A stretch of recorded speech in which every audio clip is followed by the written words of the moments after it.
Olá pessoal, eu sou o professor Marcos Nascimento da Capacitar Cursos e vamos dar início hoje ao nosso curso de auxiliar de cozinha, né? Vamos lá, vamos para a aula 1. Objetivos do curso.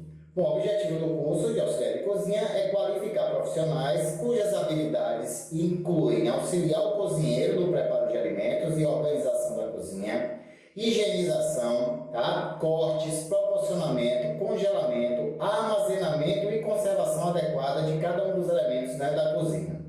Realizar preparações prévias, como molhos, massas e cremes, zelar pela higiene e limpeza da cozinha, observando normas sanitárias e de saúde, né, e segurança no trabalho. São nossos objetivos aqui neste curso. Os objetivos específicos: aperfeiçoar os conhecimentos técnicos para execução de procedimentos de pré-preparo e preparo de alimentos para a operação de restaurantes.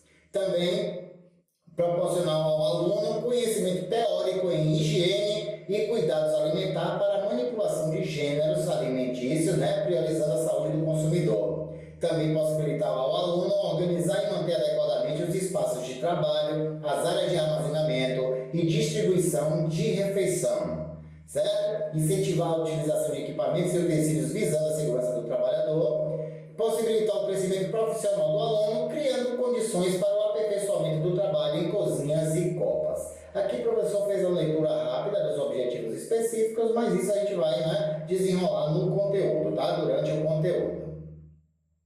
O perfil do auxiliar de cozinha. Bom, para ser um bom auxiliar de cozinha é necessário ter habilidade com utensílios de cozinha, principalmente os cortantes, né? Como faca. Você não pode ser daquele que pegou uma faca, a faca está molada, tem gente que se corta assim, ó, por brincadeira, né? Então tem que ter uma habilidade para usar utensílios de cozinha, principalmente a faca. Deve ser organizado, cozinha desorganizada ninguém encontra nada, né? Deve ser responsável, deve ter higiene, trabalhar com alimentos, né? Sempre prezar pela higiene. Deve ser atento. Se você for distraído, desatento, a panela queima, né? A panela queima. Ah, mas é o cozinheiro, mas muitas vezes você está ali no pré-preparo também, no pré-cozimento. Deve ter bom psicológico para trabalhar sob pressão. Trabalhe no restaurante de uma cozinha, numa cozinha de um restaurante, peço desculpas, numa cozinha de um restaurante, né? Bem movimentado, que você vai ver a pressão que é do chefe de cozinha em cima do auxiliar. Então tem que ter bom psicológico, né? Tem que ter paciência, ter tranquilidade para executar duas ou mais tarefas simultaneamente, né? Então às vezes você está de olho num caldo que está no fogo, né? Mas está cortando um tomate, uma cebola, um tempero, né? Deve ter agilidade, não pode ser uma boca aberta lá e ficar olhando por tempo, não. Tem que ter agilidade, certo? Funções do auxiliar de cozinha. Bom, executar corretamente o pré-preparo, preparo e finalização de vegetais, carnes, aves e pescados com domínio de técnicas fundamentais ao auxiliar de cozinha. Tá? É função dele, executar corretamente o pré-preparo, preparo e a finalização dos vegetais, carnes e aves, além dos pescados. Produzir alimentos com higiene e sanidade, atendendo à legislação sanitária vigente. A gente vai falar um pouco sobre higiene, mas lá para o final do conteúdo. Então, produzir alimentos com higiene, tá? E sanidade também. Executar adequadamente a organização de cozinhas profissionais em função do cardápio a ser executado, levando em consideração o espaço físico, equipamentos, né, utensílios e técnicas necessárias a esse planejamento. Se já existe um cardápio prévio, né, daquele restaurante, ou seja, cada dia da semana ele tem um cardápio, por exemplo, tá, exemplificando, você deve organizar a cozinha para aquele dia, tá, de acordo com o que vai ser utilizado no dia. Deve aplicar as normas de segurança do trabalho específicas do setor. Bom, está sob as responsabilidades de um auxiliar de cozinha: cortar, lavar, descascar, separar, escolher legumes, grãos, cebola, alho, tomates, colocar água para ferver, fazer arroz, escolher os alimentos, né? Escorrer, colocar para cozinhar, temperar e experimentar. Olha quanta coisa. A gente que pensa que o auxiliar de cozinha fica lá só cortando, né? Não é só cortar, ele corta, lava, descasca, separa, escolhe legumes, grãos, cebola, alho, tomate, colocar, né, água para ferver, fazer arroz, escolher alimentos, correr. Olha quanta coisa aí. Agora eu falei correndo, ficou mais coisa ainda, né? Parece até que rendeu. Então, colocar para cozinhar, temperar e experimentar também. Também é responsabilidade do auxiliar de cozinha, cuidar da higienização do local de trabalho. Vamos falar disso. Tá? Receber e armazenar gêneros alimentícios, tornando-se responsável por garantir alimentos mais seguros e proteger a saúde dos consumidores. Chegou a mercadoria, né? Ele recebe, organiza, né? Armazena, verificando o prazo de validade e tudo mais. Para que o profissional tenha um bom desempenho como auxiliar de cozinha, é essencial ter boas práticas de cozinha, ou seja, conhecer normas da vigilância sanitária, obedecendo às práticas de higiene, né, para evitar a ocorrência de doenças provocadas pelo consumo de alimentos contaminados. A gente vai aprender aqui no nosso curso. Bom, as áreas de atuação. O auxiliar de cozinha, né, copeira, pode ser chamado de copeira também, poderá trabalhar em restaurantes, cozinhas industriais, né, que cozinham grandes quantidades, churrascarias, pizzarias, lanchonetes, cantinas, hotéis, tá? Empresas de eventos e demais estabelecimentos manipuladores de alimentos. Então a área de atuação é ampla, não é reduzida, porque às vezes falar de auxiliar de cozinha fica focado somente, né, num restaurante, tem muito mais do que isso, ok? Estes estabelecimentos são pontos-chave para o desenvolvimento do turismo na região, visto que o consumo de alimentos é muito grande, né, pelos turistas que exigem alimentos de excelente qualidade. Então, o turista vem de fora e quer comer coisa boa. Além disso, o consumo de alimentos fora de casa pela população em geral aumenta gradativamente, sendo necessária a qualificação dos trabalhadores ativos, assim como suprir a demanda por mais trabalhadores qualificados, né? Hoje em dia a gente consome muito mais alimentos fora de casa do que dentro de casa, principalmente quem trabalha. Então, tem que ter uma qualificação para quem trabalha com alimento, né? Para produzir esse alimento com qualidade. Sob a supervisão do chefe de cozinha, é o auxiliar de cozinha que executa todas essas funções, além de saber onde está cada ingrediente da despensa. O chefe de cozinha está lá, né? O cozinheiro, ou o maître, né? O chefe da cozinha, só pedindo, quero isso, quero aquilo, quero isso, quero aquilo. E você tem que saber onde está cada ingrediente. Imagine você, não sei onde botei, não. Vai atrasar? Vai atrasar. A comida não vai sair no horário, no tempo certo, né, para o cliente. Tem comida, gente, que é preparada na hora em que o cliente pede, certo? Então você tem que conhecer os ingredientes. Conhecer não, saber onde está. Segundo uma pesquisa realizada pelo site empregos.com, a profissão de auxiliar de cozinha é uma das mais buscadas no segundo semestre de 2020. Né? Com essa pandemia e tudo mais, a gente parece até que não tem busca, mas tem, porque a coisa da entrega de comida, né, cresceu. Para apostar na carreira de auxiliar de cozinha, o principal pré-requisito é a paixão por cozinhar e a vontade de aprender algo novo a cada receita.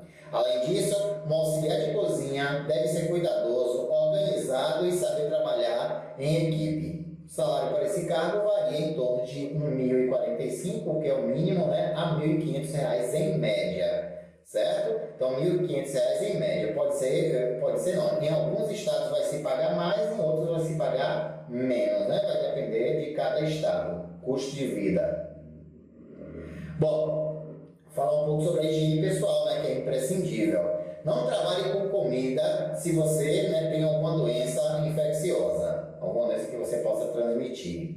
Tome banho e barbeie-se todos os dias, se for o caso dos rapazes, né? Use somente roupas limpas, nada de repetir roupa na cozinha. Mantenha os cabelos cortados e penteados, use sempre uma touca de proteção. Meninas, né, cabelo preso com touca. Rapazes, cabelo curto. Lave as mãos e partes expostas dos braços e lave-as rotineiramente durante o serviço, principalmente após comer, beber ou ir ao banheiro. Então, é rotina. Fez alguma coisa? Lava as mãos, lava as partes dos braços, certo? Que é a parte exposta, constantemente. Cubra com as mãos, né, tecidos e espirros, pois depois lave-as imediatamente. Deu vontade de espirrar, já sabe, ou tossir, cobre a boca. Depois disso, lave as mãos. Mantenha as mãos afastadas da sua face, olhos, cabelos e braços. Não toque ao cabelo, rosto com as mãos, né? Às vezes você sente alguma coisa, você, assim, a mão não. Mantenha as unhas curtas e limpas. Não use esmalte. Nunca fume ou masque chicletes no trabalho. Tá? Falta de higiene. Cubra qualquer machucado ou arranhões com bandagens limpas. Se forem nas mãos, aí você coloca luvas, certo? São hábitos de higiene que a gente deve ter. Vamos falar um pouco agora sobre a contaminação cruzada. Bom, é a transferência de contaminantes entre superfícies, alimentos ou mucosas. O exemplo clássico disso é representado pela contaminação de alimentos cozidos que são armazenados junto a alimentos in natura. A gente faz muito isso em casa, né? Na geladeira. Durante muito tempo, apenas esse tipo de contaminação era visto como contaminação cruzada. Na imagem aí no slide, vocês podem ver, você usar a faca para cortar um frango e logo depois usar a mesma faca para cortar uma maçã. Não é? Mesmo que ela já tenha sido lavada, mas existe a contaminação cruzada, deve ter uma faca específica para o corte da fruta, principalmente na cozinha. Vamos lá falar ainda sobre a contaminação cruzada. As fontes de uma contaminação cruzada podem ser matérias-primas e insumos, especialmente aqueles que chegam em seus estados brutos, né? In natura, que não passaram por tratamento térmico ou higienização. É natural a presença de alguns contaminantes nesses produtos e o desafio é impedir seu contato com superfícies ou outros alimentos. Não é como tomate, cebola, batata, está in natura, não passou ainda por uma higienização e ele entra em contato com superfície, né, balcões, por exemplo, ou com outros alimentos. Equipamentos e utensílios. Muita atenção, cozinha organizada dessa forma aí. Estão envolvidos diretamente com o fracionamento ou preparo de determinados alimentos e sua higiene influenciará na contaminação dos alimentos. Alguns utensílios foram criados exatamente para evitar a contaminação cruzada, como tábuas de corte e facas coloridas. Nesse caso a imagem é faca mesmo, né? Cada cor representa um tipo de alimento que você pode utilizar, assim como as tábuas, né? E aí você vai ver, o vermelho é para carne, né? A faca de cabo vermelho, a tábua vermelha para corte de carne, a azulzinha de peixe, o amarelo de frango, saladas e frutas, a de cabo verde com a tábua verde também, né? Vegetais a marronzinha e a branca para laticínios. E aí você vê que tem uma organização para cada cor de faca, uma cor de tábua, um tipo de alimento. Assim, não ocorre a contaminação cruzada, né? Tu cortar carne e depois de cortar peixe. Ou cortar peixe para depois de cortar frango ou carne. Então, contamina os alimentos. Deve ser separado, tá? Deve ser de forma separada. Tem a contaminação na via ambiente. Influência na contaminação cruzada também pela higiene geral. O armazenamento de produtos em equipamentos de conservação a frio, né, como geladeiras e freezers, pode ser um grande responsável pela contaminação de alimentos. Se o local onde você armazena também não estiver higienizado, vai contaminar o alimento, ou seja, geladeira e freezer, né, ou mesmo a despensa. E tem a contaminação através dos manipuladores, que somos nós. Mãos mal higienizadas e hábitos inadequados levam a maioria das contaminações, né, dos alimentos. Então, mão suja ou hábitos inadequados, coçar a cabeça e depois ir pegando os alimentos ou ir fazer algo. Lave as mãos, né? Coçar o nariz, mexer no olho, mexer na orelha, se coçar. O hábito de só se coçar e você não higienizar as mãos, não é? Vai causar contaminação de alimentos. Então, fiquem bastante atentos a isso. Vamos lá, prevenção da contaminação cruzada. Como é que a gente pode fazer, né? A contaminação cruzada pode ser evitada desde que sejam tomados alguns cuidados. O armazenamento dos alimentos já preparados não deve ser feito juntamente com os alimentos crus. Então, separa alimento pronto de alimento cru, certo? Isso contamina. Os utensílios como talheres, tábuas de corte, panelas, potes, né, plásticos, etc., utilizados para manipular alimentos, devem ser higienizados antes de manipular outro tipo de alimento. Certo? Se você precisar usar um pote plástico que armazenou peixe, por exemplo, para armazenar outro alimento, deve ser bem higienizado para tirar todo o odor para poder usar, né, manipular outro tipo de alimento. Certo? Ou ter a vasilha própria para ele, para evitar essa contaminação cruzada. As superfícies utilizadas na manipulação de alimentos devem ser higienizadas constantemente, tá? Frequentemente o local deve ser higienizado. Os manipuladores devem atentar-se à higiene pessoal, principalmente com relação à higiene das mãos, lavando-as a cada troca de atividade, certo? Os lixos devem permanecer distantes da área de manipulação sempre, tampados. Se você observar aí na imagem, tem alguns exemplos, né, de contaminação, onde temos aí o corte de um tipo de alimento, usando a faca, né, da carne, usou do peixe, usou do frango. Ali representa uma geladeira, né, carne crua, frango assado ou cozido, já pronto embaixo, pingando, contamina, tá? Entre outros, aí o saco de lixo aberto, a tampa do lixo aberta deve estar sempre fechada, certo? Vamos lá falar agora sobre armazenamento. Bom, armazenamento à temperatura ambiente. Produtos que não necessitam de refrigeração ou congelamento são armazenados à temperatura ambiente, né? Chama de estoque seco. A disposição dos produtos deve obedecer à data de fabricação, devendo ser utilizado o método PVPS, né? Que é o primeiro que vence e o primeiro que sai. Alguns lugares usam a sigla PEPS, PEPS, ou seja, primeiro que entra, primeiro que sai, dá no mesmo, tá? O primeiro que vence é o primeiro que sai e você organiza no estoque seco assim, as datas que estão para vencer na frente, né? Você vai utilizando aquelas para poder as outras que vão vencer mais tarde sair depois. As embalagens devem estar limpas e organizadas de acordo com o tipo de produto e devidamente identificadas para melhor visualização da data de validade. Colocar ela organizada de forma que a data de validade fique à vista. E você organiza com o tipo de produto, né? Arroz com arroz, feijão com feijão, açúcar com açúcar e daí por diante. Não devem existir caixas de madeira, né? E as caixas devem respeitar o empilhamento máximo, né? Descrito nas caixas. Se a caixa diz empilhamento máximo 6, você só vai empilhar 6, não vai empilhar 10, certo? Evitando submetê-las a peso excessivo que pode danificar o produto, ok? O armazenamento das caixas, tá, deve ser distante do chão e pelo menos 10 centímetros de distância da parede. Então você usa, a gente pode chamar de paletes ou tem gente que chama de pallets, tá? São os tablados de madeira quadrada, parece um haste de cama, só que grossão assim, fica assim, mais ou menos nessa altura e um quadradão, e coloca no chão os alimentos, é colocado em cima para que não fique diretamente no chão, certo? Distancia de 10 centímetros da parede, para que isso? Para que o ar circule, certo? Produtos destinados à devolução ou descarte devem ser identificados e colocados em local apropriado, separado dos demais produtos. Pacote de feijão que está furado, de arroz que, né, vai para a devolução, que veio com problema, tá com algum defeito, a embalagem, você separa, ele identifica que está com problema para não se misturar, separa, certo? Dos demais produtos. Temos o armazenamento sob temperatura controlada. Todos os produtos perecíveis, especialmente os de alto risco, né, chamados os derivados do leite, carne cozida, peixes e aves, são a alto risco, porque ele se estraga facilmente. Então, tem que ter uma temperatura controlada. Devem ser armazenados em um refrigerador para evitar sua contaminação por bactérias prejudiciais à saúde humana. Para que coisa mais besta do que leite? Leite, se você vacilar com a temperatura, ele azeda, como algumas pessoas dizem, né? Ou talha.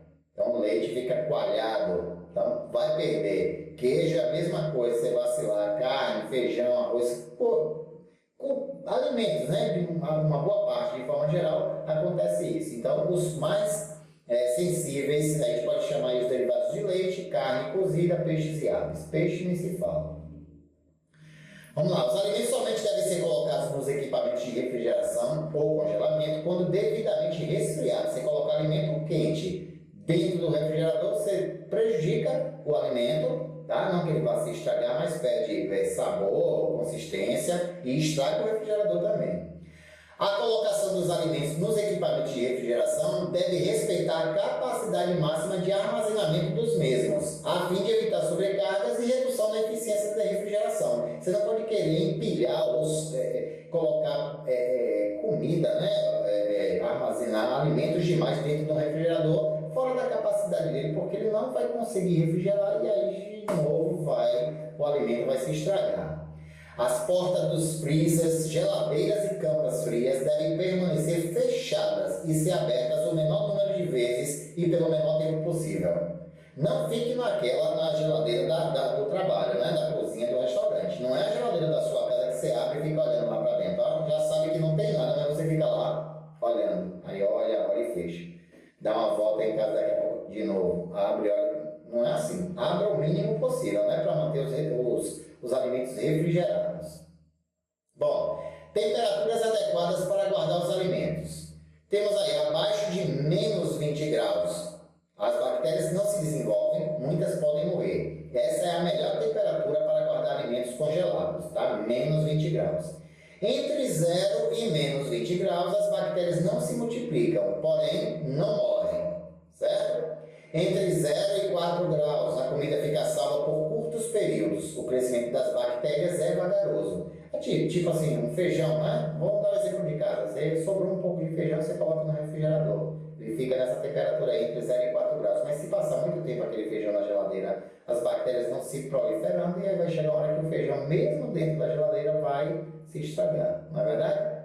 Vamos lá. Entre 4 e 60 graus, as bactérias se multiplicam muito rapidamente. Então, o alimento se estraga de forma rápida. Entre 60, né, e 74 graus, as bactérias não se multiplicam, mas muitas, né, não morrem. Aí a gente está subindo a temperatura. Tá? Entre 74 e 100 graus, a maioria dos organismos que causam doenças, né, morrem. Então, uma alta temperatura. Quando você está cozinhando, chegou a 100 graus, então a maioria dos organismos que causam doenças vão morrer. Certo? Bom, o pré-preparo. O pré-preparo de alimentos compreende todas as etapas anteriores ao preparo dos alimentos, entre elas o descongelamento, né? A dessalga, a higienização, a eliminação de partes indesejadas, a eliminação de cascas, fracionamento, moagem, moldagem e tempero. Então, pré-preparo, né? Compreende todas as etapas anteriores ao preparo dos alimentos. A gente para a aula por aqui, né? Encerra por aqui e a gente vai falar desses pontos aqui, ó, voltar um pouquinho. Descongelamento, dessalga, higienização, o professor falou aqui rapidamente, mas não para aí, né? Eu vou falar de cada ponto desse na próxima aula, ok? Espero que vocês tenham gostado, certo? Qualquer dúvida é só chamar no WhatsApp que o professor está para poder responder. Muito obrigado pela atenção e até a próxima aula, tá? Tchau, tchau.